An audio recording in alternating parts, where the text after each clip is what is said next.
You're listening to Amped Radio. AMPD. Amped. Zip. Yeah. Zip. It's out. Zop.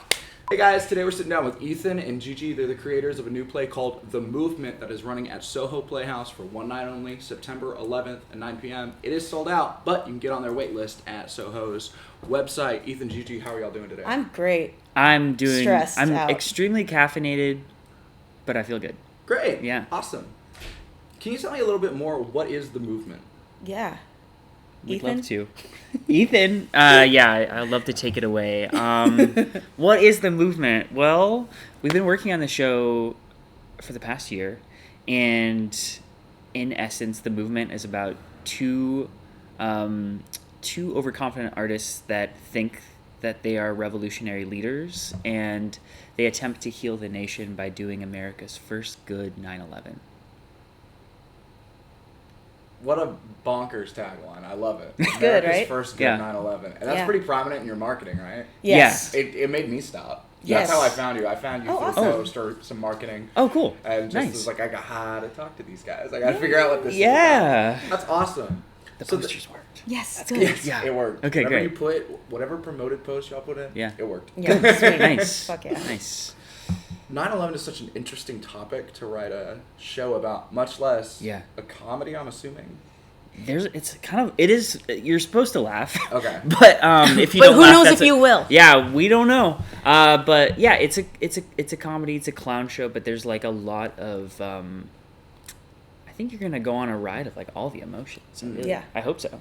Oh yeah. Yeah. Yeah. So when you say a clown show, Yeah. a lot of people picture honk honk ring ling. Yeah. You know what I mean? Yeah. And I assume there's no I'm familiar. oversized shoes in this play, if you know what I mean, the giant Yeah. clown shoes. Oh type yeah. thing. Yeah. Oh, we know. When Yeah. you say, you know. Yeah, we know. When you say a clown show, Yeah. for somebody who's not versed in like theater lingo or the ways plays can come about, how would you describe a clown show that's not stereotypical what a clown is? Sure. Right. And how it works in this piece. Yeah. Yeah. Well, yeah. So we study theater clown, and the main difference that makes clown what it is that there's no fourth wall, and the audience is just as much of a collaborator and a participant in the show as another scene partner of yours. Mm-hmm. So yeah, and a lot of the time too is that you can try to be funny and it doesn't work, and then you have to accept that and be present and work with what you have. So a lot of the show is like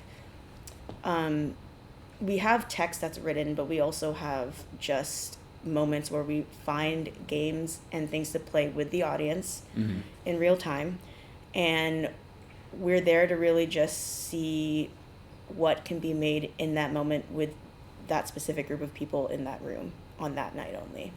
Yeah. Love that. So it's a really special experience every night. Yeah. And Yeah. no one performance is just like the other. No. No. Yeah. Creating a show and like devising a show like this, what was the process like when there's no set script, or there is a set script but Yeah. it's made to have variables? What was that rehearsal process like? Well, we're still figuring that out now. Yeah. But I feel like a lot of it is, and what we're finding and what we've learned from other clowns and teachers of ours, is not putting limits on like dreaming about what could be possible, kind of the moments and beats that you want to happen, and then literally getting up on your feet and playing those out. And then finding games in those moments, and also different variables of different ways things could play out and playing out those situations. Yeah. Yeah. And because you're so connected to the audience in this style of show, you have to really listen to them in the sense of if they like something that you didn't expect, Yeah. you follow that. you do and it you, again. you play that until the end. So we're really open as performers of like, we have, of course, a script and we have a lot of objectives that we want to accomplish in the show. But if for some reason the way we like turned around got a big laugh, then we're going to We'll be do turning that around until you until stop you stop laughing. laughing. Right. So it's Yeah. very dependent on how the audience is feeling, Yeah. which is fun as a Can performer. that affect your runtime? Yeah. Yeah, we're kind of notorious in For the going last over. in the last like few months we've been performing at various shows around the city, and we've gotten the talk afterwards at many places of like you went way past your light. We were having fun. I don't know. And it's exciting. It's exciting in that this is going to be our like second time doing an hour or more than an hour long show. Yeah, So yeah. we will see. Who knows? Maybe we'll be there until September 12th. Yeah. That's fair. Yeah, It we're will gonna- become a 2-night only. It'll be two Two-night only. One show. 2-night 48 only. hour. Yeah. 48-hour 9/11. Yeah. Well, I hope Soho's real cool with that. Yeah. Mr. Soho. We'll have to talk to Mr. We'll have to Soho. talk to him. Yeah. Mr. Ho, if you will. Yeah, Mr. Mr. Ho, Ho. yes. Yeah. Yeah. Yes. Yes. I don't think I've ever asked this in an interview. Why 9/11? Oh yeah. Well. Well, this all started from Ethan was invited to do Idiot's Hour. Do you know Idiot's Hour? Shout out to Matthew Silver and Ryan. Shout out to Matthew Silver and Ryan Patter. It's like a clown variety show Okay. every That happens Wednesday. Yeah, and it's definitely a staple in our clown community. Everyone we know performs on it, but they were doing a show last year on 9/11, and I was booked to do like an 8-minute slot. And Gigi and I told Gigi, I was like, this is rare. Like, this is a good opportunity to do something about 9/11 on 9/11 in New York City. And so something that Ethan and I Yeah. have that really resonated between us, we learned through our friendship, is we also resonate deeply in our politics Yes. and how we want to use art to say something. Sorry, hate it. But Yeah. Yeah. we want to say stuff. sorry. And so we were like, what if we did? And we talked about possibly doing like at the time we were talking a lot about Hamilton for some reason. Yeah. And we really thought it was funny, this idea of a Broadway play reclaiming history in a way that kind of had this like neoliberal spin to it of like representation matters, and we were like, what if we did that with Hamilton? But we did it with 9/11. Yeah. And That was the seed. that was the seed, and that's where it started. This like Hamiltonization of things in a neoliberal aspect seems to kind of be in the zeitgeist. Yes. It is. In the Slam Frank Yes, stuff exactly. Yes, exactly. we have, Yes, yeah. yeah. I have tickets for it. I'm super excited. I know. Nice. I'm excited. Can't wait. I haven't. Yes. Oh wait, I never. I haven't bought my tickets, but Go see it. I Slam wanna Frank, see it is a I musical. want to see it. Will you let us know how it is? I will let you know how it is. Their marketing, They- marketing's really good. They just got us on their marketing. We were just Yeah? like, go see Slam Frank. Like, Nice. Like in Yeah. 2 seconds, they just got us. Yeah, right. Exactly. Yeah. Yeah, I want to get it. I want to get Inspired. tickets. How's the reception been with a 9/11 forward show? It can be risky business. I mean, Yeah, well, the reason we were drawn to 9/11 is because Gigi and I are inherently intense people, and I think we're like drawn like moths to the flame of intense topics, topics that have a lot of charge to them. And so we knew going into, we were so nervous last year to do this at Idiot's Hour. We had just put that together that week. Like, it wasn't even really like that fleshed out. We were so nervous to unveil it, and then because it's really dangerous, you're like getting into dangerous territory. And then the response was They loved it. They loved it. And we just since then we keep going into more dangerous territory, and we realize, like, I mean, if we're talking dangerous territory, Slam Frank, when you go into the dangerous, like, you have the risk of misstepping, but also if you can land, the payoff is so much more rewarding. And I think it's important for us, and in continuing to do our work, in that threading that needle is really, it's really tough, but a major thing that we want to always keep in mind is that we're punching up. So not at all are we making fun of 9/11 or the tragedy or the people who died on that day. Yeah. We are talking about the fervor of the government and the fact that they use that as consent to commit a ton of atrocities. right. And I think people really enjoyed the satire of that and seeing that played out. Yeah. Yes. I think the greater the tragedy, sometimes the greater the shield.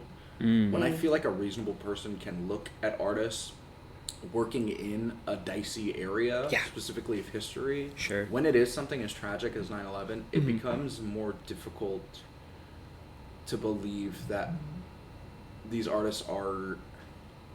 I think the more common sense that this is a tragedy, something very wrong happened here, helps artists be able to talk about it more, because I think theater goers especially have a way of differentiating, like, I mean, y'all are on the side of the terrorists in 9/11. You know what I mean? That would be such a ridiculous concept. The way Slam Frank isn't on the side of genocide. You know what I mean? Right.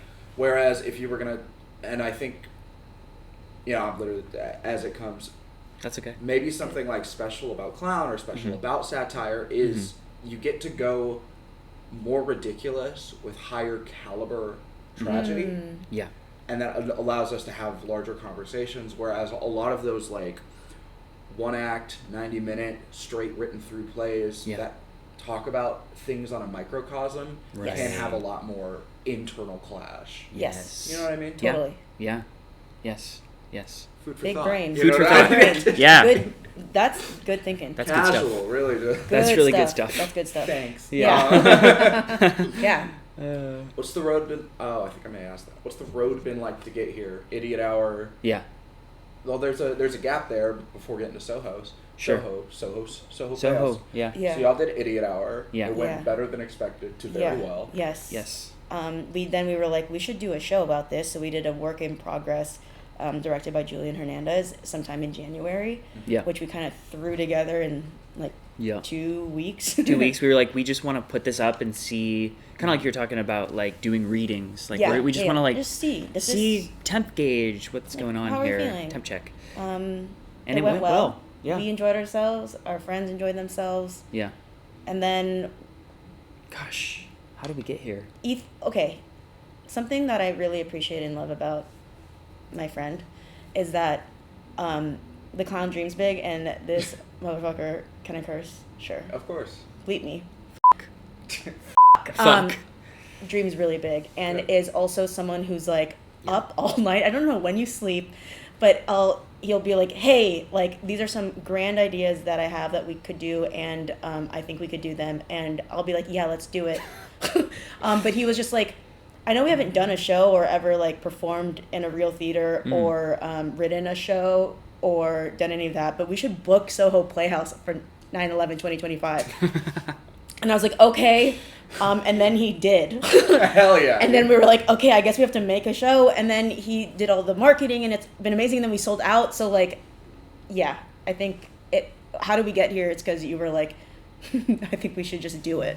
It's delusion. It's just delusion. We talk about this a lot. It's just delusion. Yes. So y'all sold out Soho Playhouse with no, like, real, like, run up to it. You just kind of bit it off and chewed it. Isn't that incredible? Yeah. Congratulations. Thanks. A lot of it, Thanks. Marketing. And also, Huge. like, we have been performing, like, this material, renditions of this material throughout the last year. And so, like, the community that we're in here in New York. Our community is a huge part of, like... Huge support. And, huge like, support. our Chris Gethard also has been a huge... How do I know Chris Gethard? Yeah, you Chris know Gethard him. show. The Chris Gethard show. Yeah. He's a stand-up. He's also an actor. He's been... he was in Don't Think Twice. Yeah. Mark Babiglia. Wow. Yeah. That's awesome. Has an HBO special. Yeah. Check it all out. He's been a huge support and has been putting us on his shows, and that's been a great way of getting people to, like, Thank you, know Chris. who we are. On top of just, like, I have to name them all now. Riley Soliner, Julian Hernandez, Telly Adele, Jeff Steele, Chris Manley, all the teachers at all the BCC. teachers. Gosh, all the You did it again, teachers. holding an award. Yeah. And also our teacher from Spain, Aitor Basari. Yeah. Just would not be where we are without him, because he, like, also planted this idea in us that, like, you need to be able to dream bigger about who you want to be as artists. Yeah. So maybe this is something more with the clown community. It sounds like you've taken a lot of time to build bridges and to cultivate community. Where I say you just bit off the show and booked it at Soho, and now it's sold out. But it seems like the groundwork was really in the relationships you were cultivating. Yeah. Yeah. I think something about clown and the clown community is that it's inherently very socialist, and so it's individual. We of course praise and lift up individual people, but we love to make things together. And again, because a clown show isn't a clown show unless you have an audience, we it just feels like maybe the work we're doing isn't really anything of significance or importance without our community being part of it too. Yeah. There's Yeah. like so many people that have a hand in this show that we didn't even list. Yeah, like you had asked who wrote this, and it is us, and it's also we have a running list of people we want to thank in our like the playbill or whatever. Yeah, because there's so many friends who have been like, what if you tried this? What if you did this? And like those little ideas coming from another person, it's like, whoa, I couldn't have saw that myself. Yeah. What's your favorite experience that you've taken from the show so far? What do you think? My favorite experience. Yeah. Well, in the whole process of the past year, I would say I really loved being like, should we do this? And it's this really dumb, wild idea, and then pulling it off, and then seeing the shock on people's faces that when we've been able to pull that off. And even if we haven't pulled it off well, even the attempt is really fun for people. And I think I really love the idea that we're all expanding our capacities for what we think is possible just because people are trying to do dumb things. Yeah. And that's been fun for me. In June for the Chris Gethard, his show at UCB called That Show, I think we also like feel really like restless, and we're always like, we want to try something new, we always want to keep it fresh. So instead of just performing in our 12-minute slot at a show that we had booked, we marched the whole theater out of UCB and to Union Square and performed the whole thing in front of an LED truck. Wow. And at like 1 a.m. And the logistics of pulling that off was, I can't even comprehend like how many people helped out with that. Oh yeah. Justin Labasso, Darrell from UCB, yeah. all of Chris Gethard's team. But just that alone, like, it's just this whole thing of like, you truly can't do it alone. And like dreaming, being able to like put out a crazy big dumb dream and then have everybody be like, okay, what if we do this? What if we do this? And then you just make it happen. Like, that's been my favorite experience of like people getting on board with being able to be delusional with me. Yes. Like that's, it feels good. Cause when you're delusional alone, you're just delusional. And like people are like, what are you doing? That but dude's fucked up. When there's a group of people that are delusional, it's and a really beautiful thing. it's beautiful. And I think that's like actually what our show's about. Can we dream of a world that feels delusional based on what we are given and what we live under, but maybe it's not so delusional if we all believe it and we do it. Yeah, and we all can do it. Wow, y'all got great bones for this show. It's fun. Now I'm perturbed. It's sold out. Happy for you, but pissed. Yeah. What is next on the road after Soho Playhouse? We don't know. We don't know. We don't know. idea. We're taking it one 9/11 tragedy. at a Well, yeah, time. one tragedy at a time. I don't know. I mean, we have really actually. Well, we do know we have really big plans. Yes. Yeah. Should we say, or should we save that for? We'll save it for the show. Okay. Well, yeah, we'll save it for the show. When does this come out? Tell me, I'll cut it. I can cut it. No, Oh, no, it's a joke. Oh. But I mean, it's always a joke until it's always a joke until it's not. Yeah. We would love to. We would love to 2026. 2026 9/11. We'd love to do the same show, Madison Square Garden. You laugh now. You laugh now. I'm gonna replay this clip in 2026 and Yeah. I'll be Please. there. It's gonna be great. Yeah. Yeah. We ran the numbers. It's like 19,500 capacity. Which is not that bad. It's not that bad. Wait, I thought you meant to rent it. How much is it to rent it? To rent it, it's like hundreds of thousands of dollars. Okay, never mind. That's pretty between like $200,000 and $1 million. But the power in numbers. Yeah. Yeah. And community. Exactly. 20 people even. Yeah. Yes, would it be Yeah. 20 people? 20 people. Yeah. Everyone gives a small donation of $18,000. Yeah. Exactly. It's really not that big. It's deal. not. Honestly, we just need some benefactors. Yeah. That truly. believe in the movement and believe in. Yeah. I think it'll be a good chance to see who was really there for you. Exactly. Yes. Yeah. Yeah. Exactly. If you're really The real ones, the Yeah. not real ones. Exactly. Fall The away. real ones will rob a bank for the clowns. Exactly. Yes. That's what I'm saying. Yep. Yeah. True Robin Hood. Yeah. Cool. I'm gonna go ahead and close it out. It's a Okay. question Sweet. I like Thank to you. close with. No, Yeah. thank you. Thank Yeah, you. thank you Making for some having time us. to come over here. Of course. Yeah. Yeah. Thanks for having us. Yeah, of course. My last question I like to close with: what is one thing that you learned fucking blew it. What is Perfect. what is one thing you wish someone had given or told to you when you started this process that you can now give or tell to someone else starting?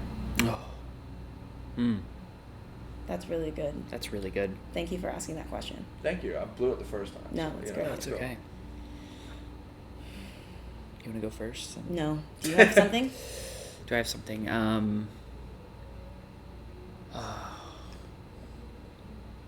I mean, I think this is something that we did know Okay. already. Okay. That's not the question, but okay.